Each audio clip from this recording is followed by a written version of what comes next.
Obras completas. Tomo 1. Amor, culpa y reparación. Por Melanie Klein. 6. 1.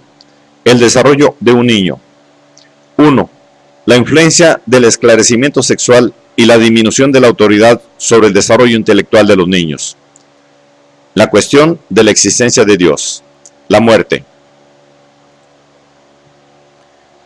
Desde la conversación sobre la inexistencia de Dios, solo rara vez y en forma superficial ha mencionado este asunto. Y en general no ha vuelto a referirse a la liebre de Pascua, Papá Noel, los ángeles, etc. Volvió, sí, a mencionar al diablo. Preguntó a la hermana qué había en la enciclopedia.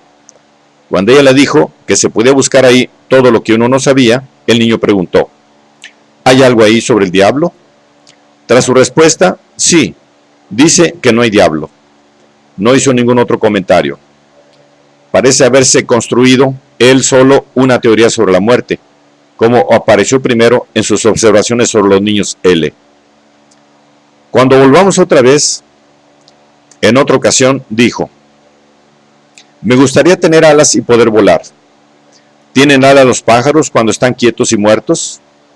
Uno ya está muerto, ¿no es cierto? Cuando uno no está todavía allí. En este caso tampoco esperó respuesta y pasó directamente a otro tema. Después, a veces, hacía fantasías sobre volar y tener alas. Cuando en una de esas ocasiones su hermana le habló de los aviones, que para los seres humanos ocupan el lugar de alas, no pareció complacido con esto. En esta época, el tema de morir le preocupaba mucho. Una vez preguntó a su madre cuándo moriría. También le dijo a la mucama que ella moriría alguna vez, pero solo cuando fuera muy vieja, agregó para consolarla. En conexión con esto, me dijo que cuando se muriera, se movería muy lentamente, así, moviendo un dedo índice muy lentamente y muy poco, y que yo también, cuando me muriera, podría moverme así, lentamente. Otra vez me preguntó si uno no se mueve nada cuando está durmiendo, y dijo después, ¿no es que algunas personas se mueven y otras no? Vio un retrato de Carlos V en un libro y aprendió que había muerto hacía mucho tiempo. Entonces preguntó, si yo fuera el emperador Carlos, ¿estaría muerto ya desde hace mucho tiempo? También preguntó si uno que no comiera por mucho tiempo tendría que morir, y cuánto tiempo tardaría en morir. Perspectivas pedagógicas y psicológicas. Nuevas perspectivas se abren para mí cuando comparo mis observaciones sobre los poderes mentales tan estimulados en este niño, bajo la influencia de su conocimiento recientemente adquirido, con observaciones previas y experiencias en casos de desarrollo más o menos desfavorable. La honestidad con los niños, una respuesta franca a todas sus preguntas y la libertad interna que esto procura, influyen profunda y beneficiosamente en su desarrollo mental. Esto salva al pensamiento de la tendencia a la represión, que es el peligro mayor que lo afecta, o sea, del retiro de energía instintiva con la que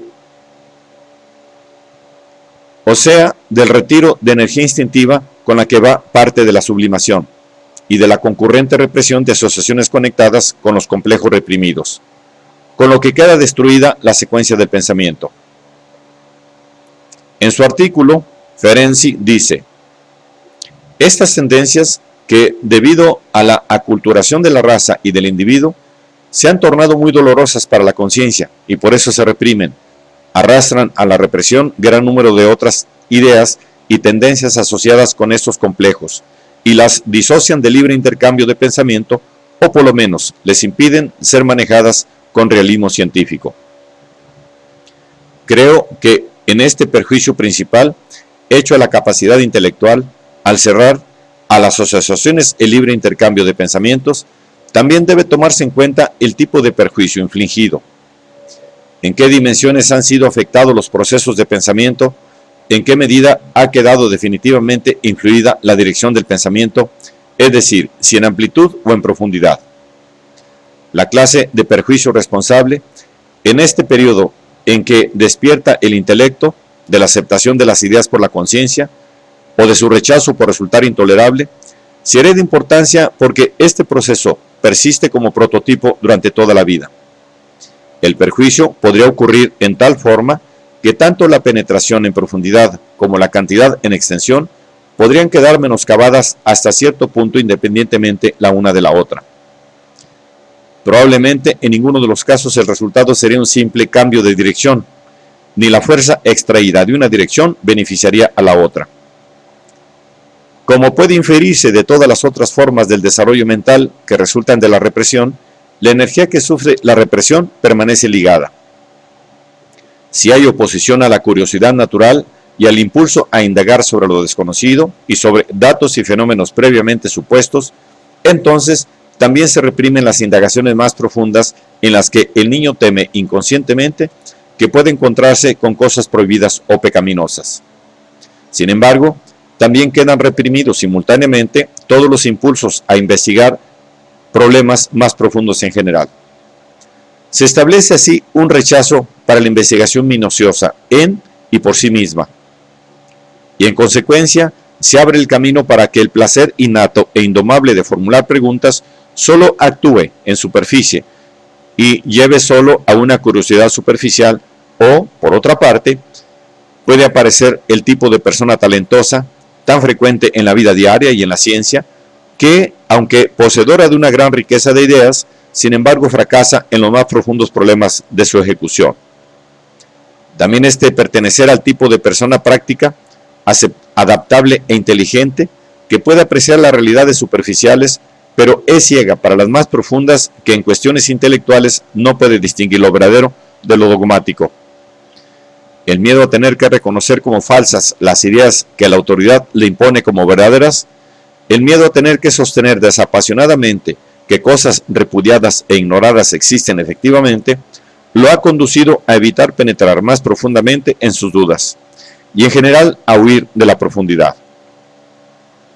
En estos casos creo que el daño puede haber influido el desarrollo del instinto de conocer y de ahí también el desarrollo del sentido de la realidad, debido a la represión de la dimensión de profundidad. Sin embargo, si la represión afecta el impulso hacia el conocimiento en forma tal que queda ligado a la aversión a cosas ocultas y repudiadas el placer no inhibido de inquirir sobre estas cosas prohibidas, y con ello el placer de interrogar en general, la cantidad de impulso investigador, o sea, que queda afectado en su dimensión de amplitud, se daría entonces la precondición de una subsiguiente falta de interés. Si el niño ha superado en cierto periodo inhibidor de su impulso a investigar y éste ha permanecido activo o ha retornado, puede, obstaculizado ahora por la aversión a atacar preguntas nuevas, dirigir todo el remanente de energía libre en profundidad, a unos pocos problemas especiales. Así se desarrollaría el tipo de investigador que, atraído por cierto problema, puede dedicarse toda su vida al mismo sin desarrollar ningún interés particular fuera de la esfera limitada que ha elegido. Otro tipo de hombre cultivado es el investigador que, penetrando profundamente, es capaz de adquirir verdaderos conocimientos y de descubrir nuevas e importantes verdades, pero fracasa rotundamente en lo que respecta a las realidades mayores o menores de la vida diaria, pues carece en absoluto de sentido práctico. Decir que por estar absorto en grandes tareas no honra con su atención a las pequeñas no sirve para explicar esto. Según lo demostró Freud en su investigación de la parapraxia, el retiro de la atención es solo un fenómeno lateral. No solo actúa como la causa fundamental, como mecanismo por el que se produjo la parapraxia. Lo más que puede hacer es ejercer una influencia predisponente. Incluso, aunque podemos suponer que un pensador ocupado en grandes pensamientos tiene poco interés por los asuntos de la vida diaria, lo vemos fallar en situaciones en las que por mera necesidad estaría obligado a tener el interés necesario, pero en las que fracasa porque no puede enfrentarlas prácticamente. El que se haya desarrollado de este modo se debe, según creo, a que en el momento en que debió haber reconocido como tales cosas e ideas de todos los días, tangibles, simples, algo estorbó en cierta forma la adquisición de estos conocimientos.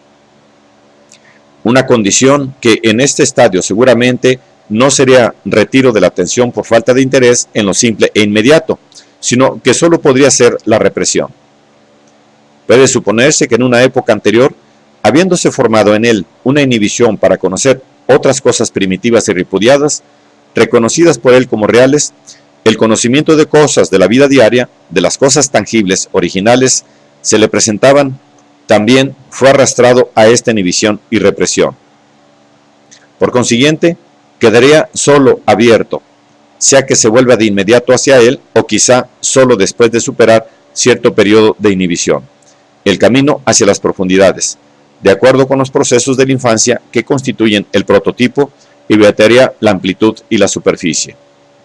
En consecuencia, no se habrá familiarizado con un camino que es ahora intransitable para él, y por el que incluso en una etapa posterior no puede andar simple y naturalmente, como puede hacerlo sin interesarse especialmente quien lo conoce y está familiarizado con él desde épocas tempranas.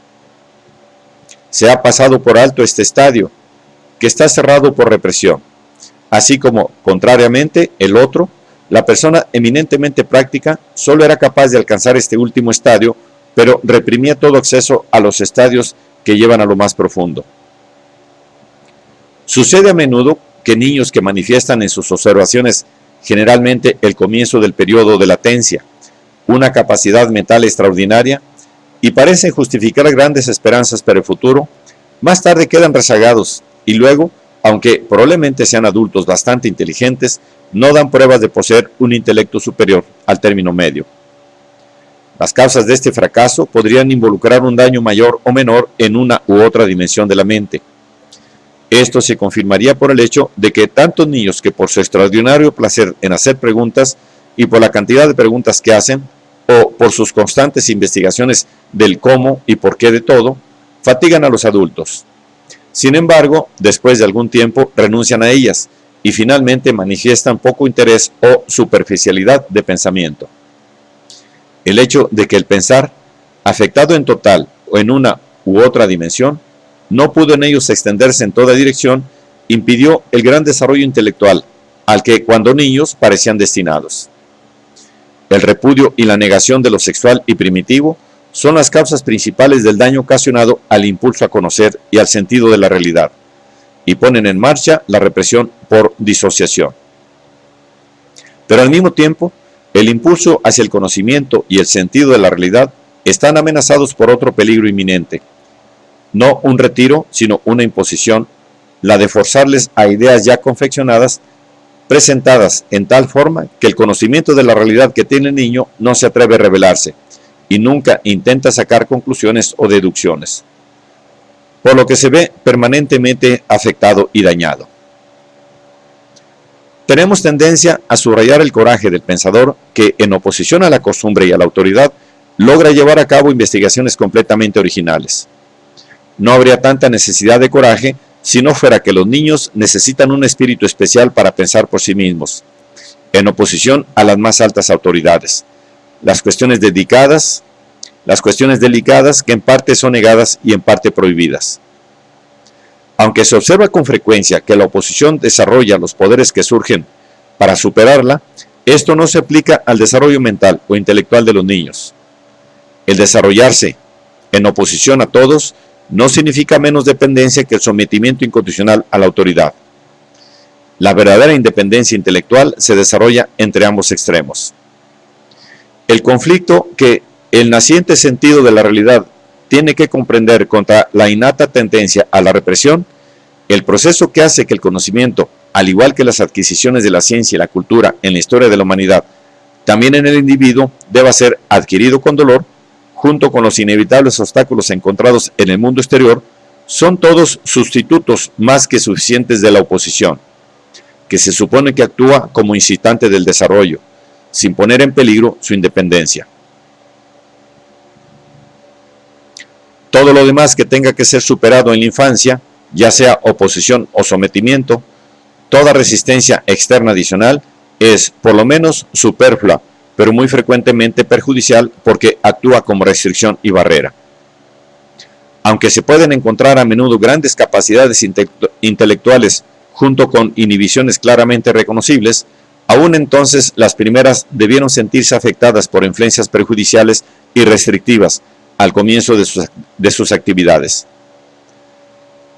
Cuánto del equipo intelectual del individuo es solo aparentemente propio, cuánto es dogmático, teórico y debido a la autoridad, no logrado por sí mismo, por su propio pensamiento libre y sin trabas.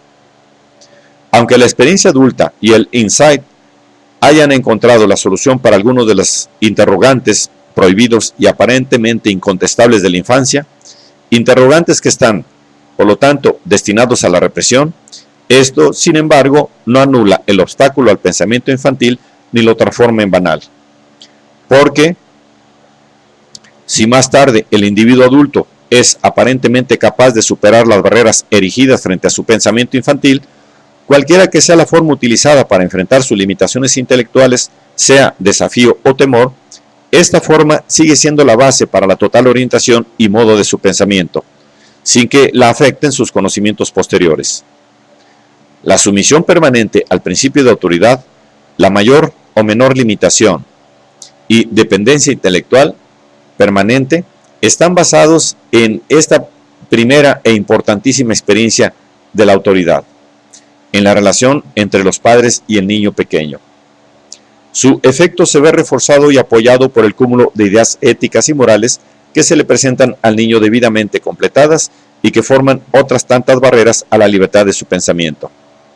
Sin embargo, aunque éstas le son presentadas como infalibles, un intelecto infantil más dotado, cuya capacidad de resistencia ha sido menos lesionada, puede a menudo emprender una batalla más o menos exitosa contra ellas. Porque, aunque las proteja la forma autoritaria en que fueron presentadas, estas ideas deben dar ocasionalmente pruebas de su realidad.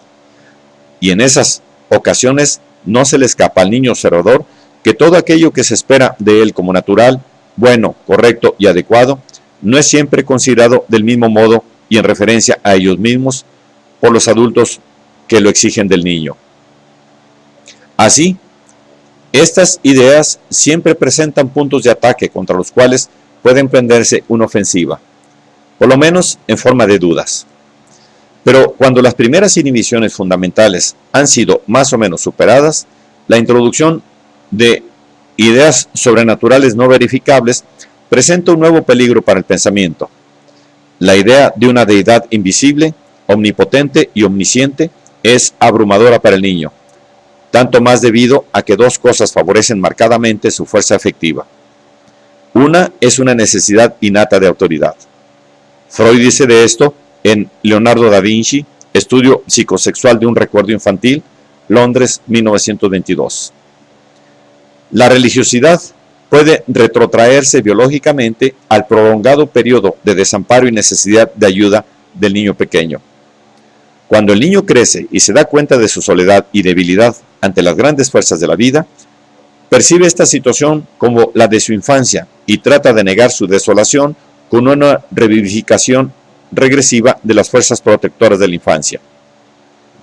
Como el niño repite el desarrollo de la humanidad, sostiene su necesidad de autoridad en esta idea de la deidad.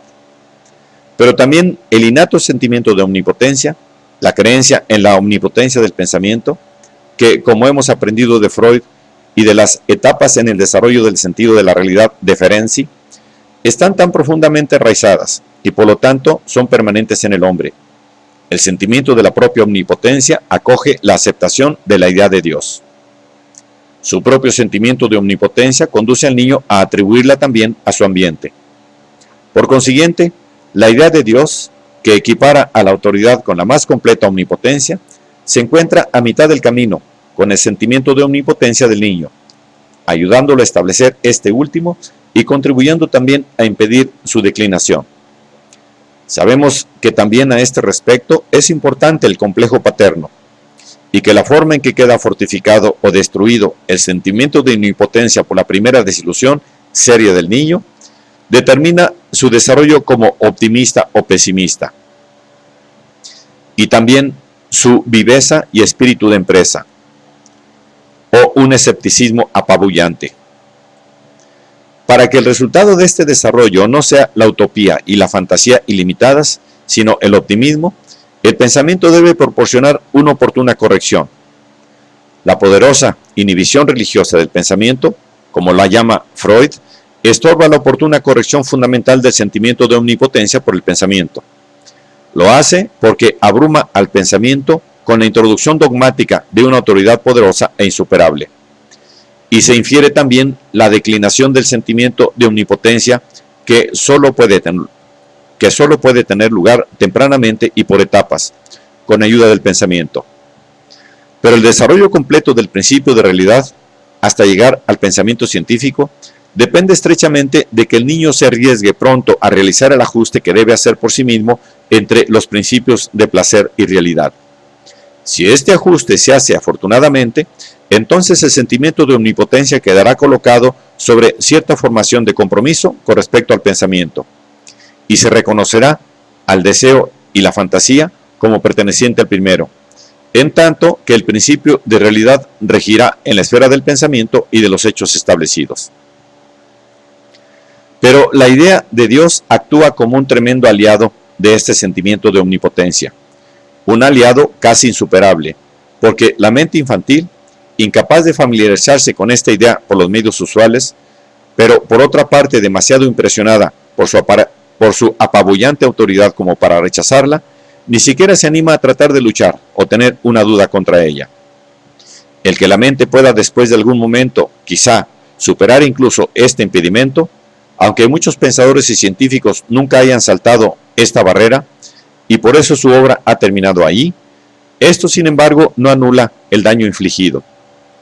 La idea de Dios puede oscurecer tanto el sentido de la realidad que éste no se anima a rechazar lo increíble, lo aparentemente irreal, y puede afectarlo de tal modo que se reprime el reconocimiento de cosas tangibles, inmediatas, las así llamadas obvias, en asuntos intelectuales, junto con los procesos más profundos de pensamiento.